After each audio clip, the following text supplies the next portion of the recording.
Theresa May suffered the embarrassment of defeat today. The Lords voted with a majority of just under 100 to insist Parliament has the final, meaningful vote on the deal she gets on Brexit. The PM will whip her MPs to try and overturn this defeat when the bill comes back to the Commons, probably next week. Now, Theresa May is hailed as the most unassailable Prime Minister we've had for years. She's got a weak opposition and a united party. But when you think on it a little, you remember she only has a small majority in the Commons, so she's vulnerable on all sorts of thorny issues, such as Brexit or grammar schools or the number of refugees we take in. And that's why some colleagues, including William Hague in his Daily Telegraph column today, have said she should call a general election to strengthen her position. Nick Watt, our political editor, is here. Nick, how popular is that view among Conservatives? Well, Downing Street gave the William Hague idea pretty short shrift, but I'm told there is something of a debate going on involving members of the Cabinet about whether an early election may be a good idea. Now, these Cabinet ministers accept and respect Theresa May's view that an election now would be wrong. What they say is if you did it right now, it would look like you were doing it for the benefit of the Conservative Party, because it would be about sort of exploiting Labour weaknesses at a bad moment for the Labour Party. But these ministers are saying over the next 2 years, you may be able to mount an argument that it is in the national interest to hold an election before the due date in 2020. And the moment that they're identifying is when the government seeks to introduce the Great Repeal Bill. Now, this is the legislation that will annul the legislation underpinning our membership of the EU, and it will put all that EU legislation, the so-called acquis communautaire, into UK law, and then the UK will be able to decide which bits of that legislation it wants to keep. And I'm told that these ministers have identified 2 danger points with that piece of legislation. Danger point number 1 is when it's in the House of Lords. We've seen the House of Lords baring their teeth this week, but there's a feeling in government circles that if the Commons can overturn those amendments from the Lords, then the Lords will throw in the towel, because they will not want to be accused of thwarting the will of the people on Brexit. There will be no such qualms on the Great Repeal Bill, they think. And the second danger identified by ministers is that the Scottish Parliament may say that under the original devolution settlement, that Great Repeal Bill needs their consent. Nick, thanks. Well, as I said, perhaps the Prime Minister may be vulnerable with such a small majority. Chris Cook's been looking at that.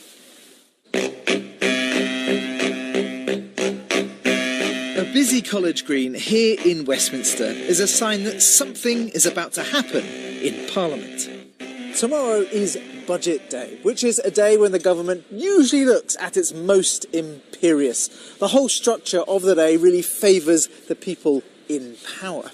It also comes as the Conservative Party is racking up enormous poll leads, consistently in double digits over the Labour Party. But might that mean that we're overstating just how strong Theresa May's position really is?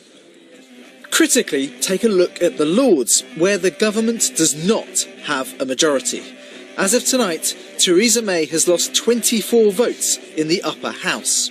Well, we look at issues where we can make a difference and perhaps persuade the House of Commons and the government to think again. Things like the housing bill, we've asked the Commons to think again on that, on trade union legislation, on education, indeed on some of the aspects of Brexit.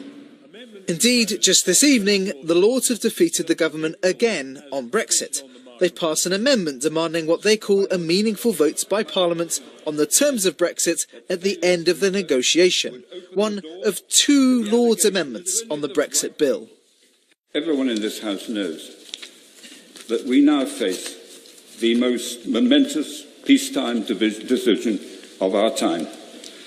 And this amendment, as the noble Lord has so clearly set out, secures in law the government's commitment, already made to another place, to ensure that Parliament is the ultimate custodian of our national sovereignty. I'm in a minority in this House because I support the views of the majority of people in this country. This House is absolutely full of people who still haven't come to terms with the results of the referendum. So what now? Well, the effect of these votes is to reopen the legislation in the Commons, and so potentially re-empower rebel Tory backbenchers to negotiate new concessions from Theresa May. If we take the Article 50 bill, there were small numbers of Conservative rebels on some key issues when the bill went through the Commons. notably on the rights of EU citizens to remain in the UK and on the parliamentary vote at the end of the process.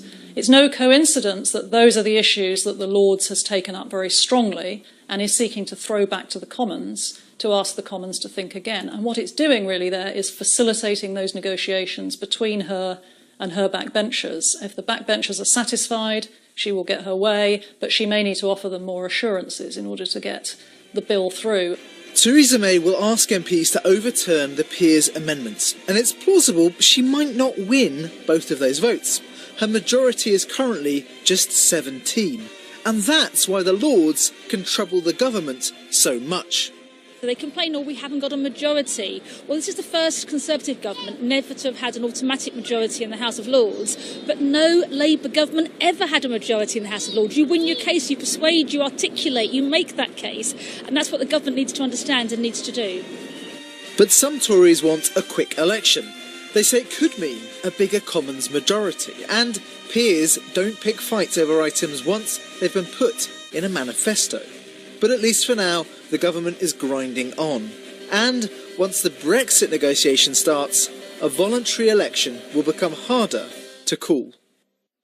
Chris Cook there. Well, as you heard, one test of the Prime Minister's strength comes next week when Remainer MPs have to decide whether to support her on the Brexit bill or to side with the Lords who've amended it. The issue is whether Parliament should get a meaningful vote on any Brexit deal when it's agreed. Let's focus on that now. I'm joined by Gina Miller, who famously brought the legal case for Parliament to have a vote on Article 50. She's in Brussels. And Theresa Villiers here, former Northern Ireland Secretary and leading Brexiteer. Evening to you both.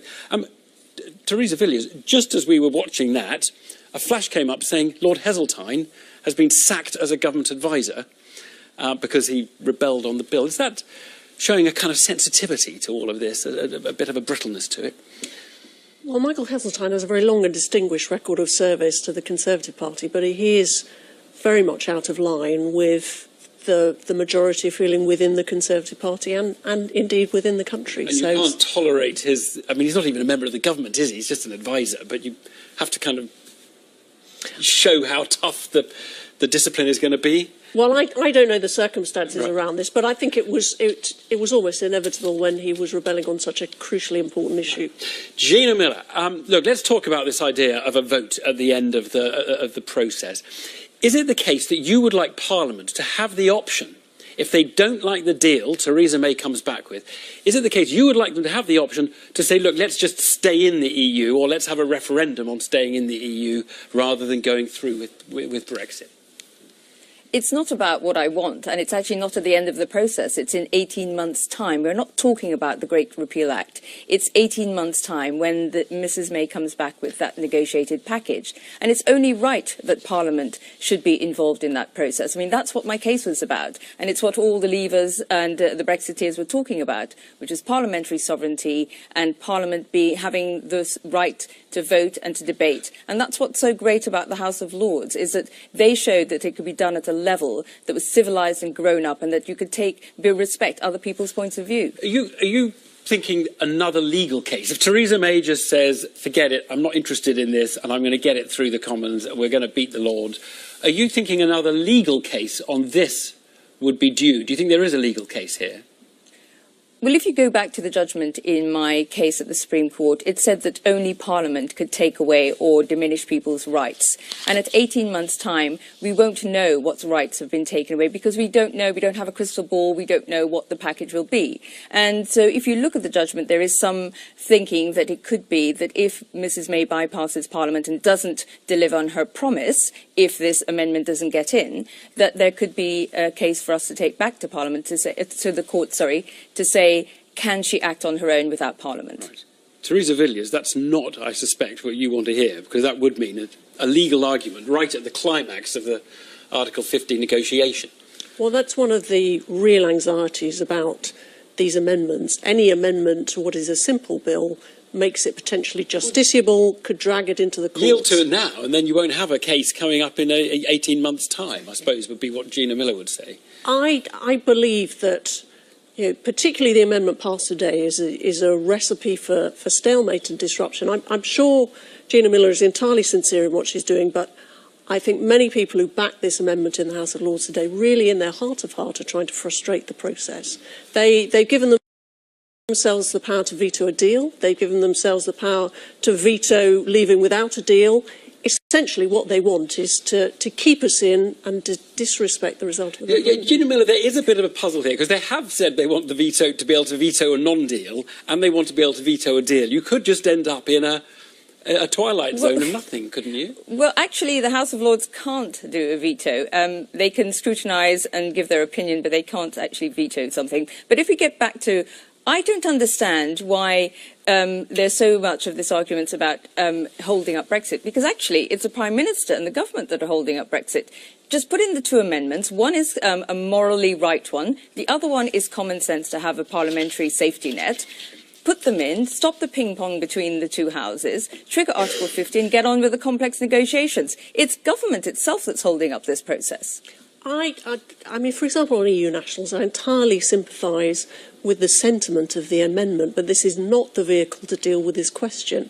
It has to be dealt with bilaterally as part of the negotiations. And this is because it makes the end of the process unmanageable if the executive doesn't have the power to say this is the deal, or we're going to walk out, which is effectively what Theresa May wants to be able to do, correct? Well, certainly with the amendment passed this evening, a key defect is it seeks to prevent the Prime Minister from deciding the deal on the table is not good enough, I'm going to go back to Parliament and recommend we leave without a deal. So not being able to walk away from a negotiation means that the other side has you over a barrel. I'm afraid we do need to leave it there. That is just the nub of the argument that's been raging on this. Gina Miller, Theresa Villiers, thanks both.